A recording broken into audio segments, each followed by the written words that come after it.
चॅनलमध्ये आपलं स्वागत आहे. मी आता झोलंबे गावात माझा मित्र आहे पवन म्हणून, त्याने मला फोन केला की घरामध्ये साप आहे. ॲक्च्युली आता घरामध्ये साप कुठे ते आम्हाला अजून बघितलं नाही, कारण सगळं खूप आहे ते बघू शकतो तुम्ही. सगळं आता ते म्हणलं की ह्याच्या खाली गेलेलं आहे, तर ह्याच्या खाली तर आम्ही बघितलं पण ह्याच्या खाली नाही साप. इकडं वगैरे असं तर काय आयडिया नाही मला. त्याच्यानंतर इकडे आहे बेडरूम, आपण चेक करू एकदा बेडरूममध्ये आहे का साप. इकडून घ्या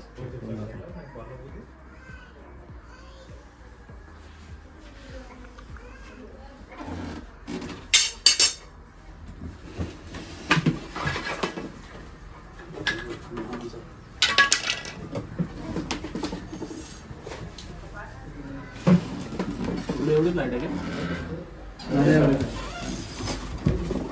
बघू शकतो तुम्ही धामण साप आहे ते.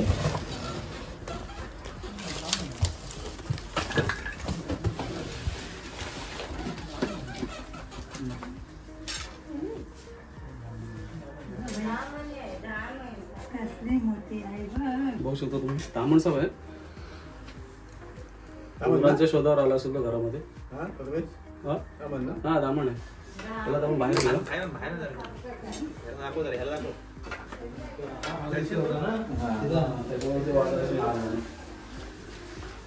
सेफ्टी दृष्टी असते ना मध्ये फक्त सेफ्टी दृष्टी असते. ह्या पुढे आहे गॅटरी वाला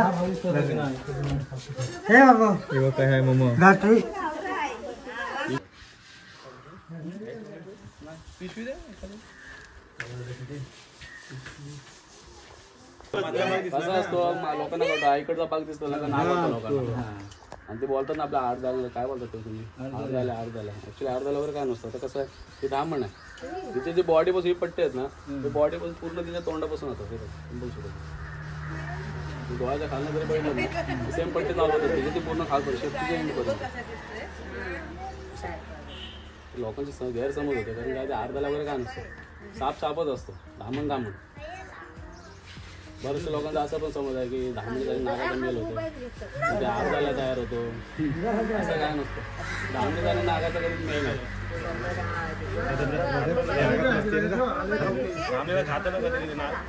हा विषारी साप आहे ना तो खातो.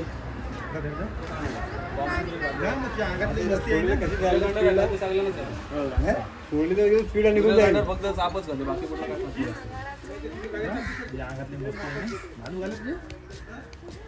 छोटी आहे मोठी नाही आहे ना भरपूर. आता काय हे आता सगळं काय उंदरांच्या शोध. आता थंडी आहे ना, हे उंदरं वगैरे असतात ना आपल्या घरामध्ये, मग ते त्या हिशोबाने जातात. धामण पण चावते एवढंच जोरात चावते रक्त बंबल करते. तिला व्यवस्थित हँडल केली तर ती मारून काय नाही हो सापाला मारून काय. पण शेफ्टीमध्ये काटा आहे सापच पूर्ण बिन विषय शेफ्टीमध्ये काटा कुठं आहे म्हणजे पाहिला. जे लोकांची समज हो की लोक बोलतात की धामण थांबत नाही. जो भुके त्यासाठी आलाय तो थांबणारच ना. आणि आता तुम्ही एवढी पब्लिक बघितल्यानंतर तो कुठे जाणार आहे कुठं त्याला माहिती आहे. प्रत्येकाला समजतात ना बाहेर पडल्यानंतर मारणार तोच विषय असतो प्रत्येक. आता सध्या धामणीच भेटत जास्त. धामणी करायचं असतं द्या कधी बरणी दे प्लास्टिकची बरणी दे.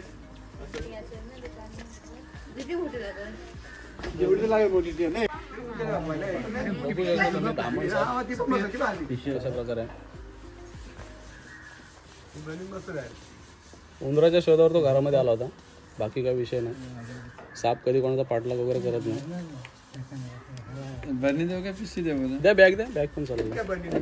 बरणी आहे याला तर आपण लगेच जंगलामध्ये रिलीज करू कारण आता गरमी पण खूप आहे. जास्त वेळ आपण त्याला ठेवलं तर तो मरून जातो.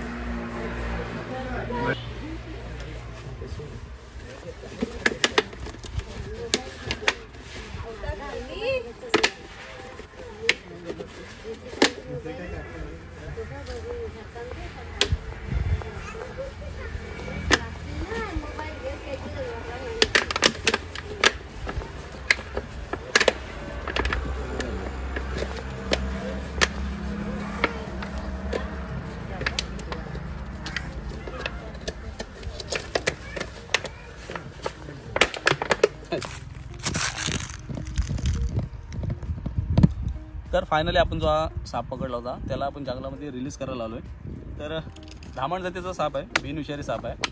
त्या लोकांची समज अशी होती की तो नाग आहे, कारण जो मधला पोर्शन होता तो त्यांना नागासारखा वाटत होता, म्हणजे हेडपासून. म्हणून त्यांची समज अशी झाली की नाग साप आहे, म्हणून ते सर्व लोक घाबरले होते. त्याच्यानंतर मला फोन केला, मी पकडला साप व्यवस्थितरित्या. ॲक्च्युली हा जो साप आहे हा विनाकारण आपल्या घरामध्ये येत नाही. काहीतरी त्याला पण भूक लागते म्हणून तो काहीतरी खाण्याच्या शोधामध्ये येतो, आणि घरामध्ये तर आपल्या उंदीर वगैरे असतात, सो त्याच्यामुळे तो आला असेल आपल्या घरात. बघू शकता तुम्ही धामण साप. याची लांबी साधारणतः 7 फुटापर्यंत असू शकते माझ्या अंदाजाने, आणि त्याला मी आता व्यवस्थित सोडणार आहे. पण त्याच्यात एक सांगतो तुम्हाला की धामण आणि नाग ह्याच्यामध्ये खूप फरक आहे. लोकांचा अजूनसुद्धा गैरसमज होतो की धामण ओळखायला आणि नाग ओळखायला खूप फरक करतात. नाग ॲक्च्युली नागाने फणा काढला की लोकांना समजतं की हा नाग आहे, पण धामण फणा काढत नाही. त्याच्यानंतर त्याची जी बॉडी आहे ती बॉडीवरनं त्यांना काय वाटतो, खवलं मोठी असल्यामुळं त्यांना वाटतं हा नाग आहे.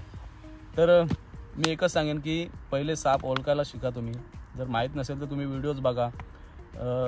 भरपूर रेस्क्युअर्स आहेत, त्यांच्या यूट्यूबवर आता व्हिडिओ आहेत, मी सुद्धा आहे. तर तुम्ही प्रत्येकाचे व्हिडिओ बघत राहते, जेणेकरून तुम्हाला समजेल की साप कोणता आहे. आपला जो एरिया आहे, आता समजा आपण रायगडमध्ये राहतो आहे, तर रायगडमध्ये किती साप आहेत, किती प्रकारचे साप जास्त करून भेटतात आपल्या इथे. तर ह्या गोष्टींची तुम्ही चौकशी करा, तुम्ही व्हिडिओज बघा, तुम्ही साप ओळखा. कारण आपण शेतकरी आहोत आणि त्याच्यामुळे आपल्याला साप हे ओळखता आलेच पाहिजे. कारण शेतात धामण असते आणि धामण हा शेतकऱ्याचा एक खरा मित्र मानला जातो, कारण ती शेतातच असते उंदीर खाण्यासाठी. तर दाखवतो तुम्हाला मी पुन्हा एकदा धामण साप व्यवस्थित दाखवतो तुम्हाला. तुम्ही व्यवस्थित बघा तिला, तिचे पट्टे कसे आहेत बॉडीवरती. आणि कसं आहे की क्लायमेटनुसार थोडं ती कलर चेंज करते. लोकांची आपली समज आहे की धामण साप पिवळा दिसला म्हणजे ती धामण साप, अदरवाईज तो दुसरा कलरचा दिसला की त्यांना तो वाटतो नाग आहे. तर मी तुम्हाला दाखवतो. ह्याला मी आता जंगलामध्ये रिलीज करायला आलो आहे. खूप लोक आपले ते फसतात ॲक्च्युली धामण साप बघून. लोकांना वाटतो का बघा, आता हा जो पोर्शन आहे सापाचा, इथला पोर्शन तो इथपर्यंत, हा त्यांना नागासारखा वाटतो ॲक्च्युली. आणि त्याच्यानंतर हे पट्टे दिसतात, आणि हे पट्टे दिसल्यानंतर त्यांना काय वाटतं धामण साप आहे. बघू शकता तुम्ही, धामण काय फन काढत नाही, त्याच्यामुळं त्यांना वाटतो की हा नाग आहे की काय, अजून काय आहे. आणि लोकांचे अजून पण इकडे आमच्याकडेच नाही, बऱ्याचशा ठिकाणी बोलता येईल की धामण साप शेपटी मारतो. मी तुम्हाला मागच्या व्हिडिओमध्ये पण तेच सांगितलं की धामण साप पूर्ण बिनविषारी साप आहे, आणि तो शेपटी मारत नाही किंवा तो बैलाला वगैरे काही मारत नाही. बघू शकता ही शेपटी आहे त्याची पूर्णपणे प्लेन आहे, कुठेच तिला काटा वगैरे नाही आहे. ते सांगतात की बैलाच्या नाकात शेपटी घालते त्याच्यामुळं बैल मरतो. बघू शकता तुम्ही, दिसते कुठे तुम्हाला काटा वगैरे, कुठेच काटा नाही. जर काटा असता तर माझ्यासुद्धा लागला असता. मी तिला नाकात घालून दाखवू शकतो की तुम्ही बघू शकता की तुम्हाला वाटतं ना की नाकामध्ये शेपटी घातल्यानंतर बैल वगैरे मरतो. आता जर बैल मरू शकतो तर माणसाला पण मारायला काय किती वेळ लागणार आहे की नाही. तर आपण एक ट्राय करू. आणि हां, ट्राय करायच्या आधी मी एकच सांगेन तुम्हाला की तुम्ही अशी रिस्क घेऊ नका. आम्ही ट्रेनिंग घेतलेली आहे, आम्ही याच्यावरती थोडा अभ्यास केलेला आहे, त्याच्यामुळं आम्ही ही रिस्क घेऊन तुम्हाला फक्त दाखवते. तुमच्या मनातला जो गैरसमज आहे तुम्ही दूर करतोय म्हणून हे करतोय. तुम्ही अशी ट्राय अजिबात करू नका. तर हे बघा, ही शेपटी आहे आणि मी आता नाकात घालतोय, काहीच होत नाही. हां, फक्त शिंका येतात. सो बघू शकता तुम्ही, एकदा पुन्हा एकदा चेक करा, व्यवस्थित बघा धामण साप कसा आहे तो. हा आहे धामण साप. खूप लांब होतो, 10 ते 11 फुटापर्यंत याची लांबी होते. हा तर अजून लहानच आहे, कम से कम 6 फूट किंवा 7 फूट असू शकते, त्याच्यावरती तर नसेल तो. मी मागच्या व्हिडिओमध्ये जो पकडला होता तो आय थिंक माझ्या मते काहीतरी 9 फूट किंवा 10 फूट असेल. तर मित्रांनो, मनातले गैरसमज आहेत हे दूर करा, थोडं जनरल नॉलेज घ्या आणि साप वगैरे ओळखायला शिका. आणि कुठे साप दिसला तर पहिली गोष्ट तुम्ही त्यांना मारू नका, कारण आता सर्पमित्र जिकडे तिकडे भरपूर झालेत. कारण वाचवण्यासाठी ते तुम्ही एक कॉल केलात की त्यांच्या हातातली कामं ठेवून ते येऊन त्यांना रेस्क्यू करून जातात. त्याच्यामुळे आता तुम्ही जिथेही साप दिसेल तिथं मारू नका. यूट्यूबवरती आपल्या डिस्क्रिप्शनमध्ये नंबर आहे माझा, तर तुमच्या आजूबाजूच तुम्ही जर रोहा तालुक्यातले असाल तर तुम्ही मला कॉल करू शकता, माझा नंबर आहे. आणि नसेल तर मी स्क्रीनवर पुन्हा एकदा नंबर देतो माझा, तो तुम्ही नोट करून ठेवा.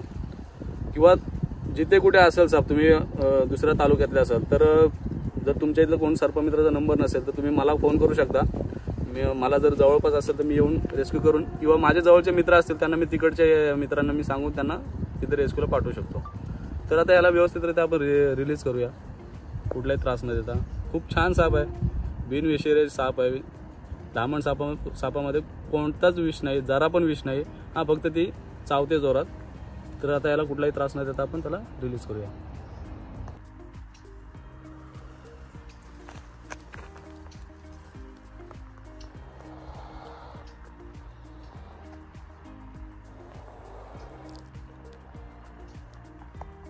तर आता हिला आपण रिलीज करतोय.